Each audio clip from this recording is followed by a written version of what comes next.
কি ভাতিজা তোমার হাতে পেয়ারা কি লাগা আর কই থেকে পারছো?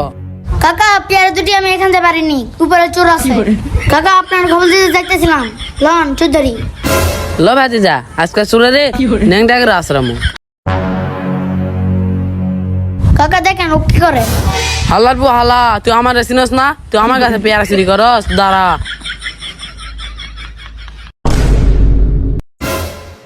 হাই হাই হালাই আজকেও বাসটা দিয়ে দিল। তোরে আজকে পাইছি, দাঁড়া। তোরে আজকে নেংটাগের আশ্রম। বুড়া যে যাওরা আমারে তো আজকে নেংটা করে আশ্রাইব।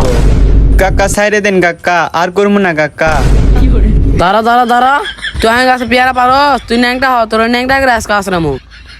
মাইরো না কাকা, মাইরো না কাকা। সারাদিন মারেন কাকা, তারপর আমার নেংটা করেন না কাকা, আমার ইজ্জত যাবে গা। দাঁড়া, তোরে আজকে গাছের লোকে বানমু। ভাতিজা তুমি যাও গা, তুমি যেহেতু আমার সুদ ধরে দিছ, এই দুটা পেয়ারা তুমি খাও গা। দুইটা পেয়ারের লাইগা বন্ধুর লগে এমন করলি? তোরে বন্ধু না ভাই ভাবতাম, এটা মনে থাকবে সারা জীবন। তুই আমার বাসটা দিলি না। কাকা ওই বেশি কথা কই, ওর গাছের সাথে ঝুলান।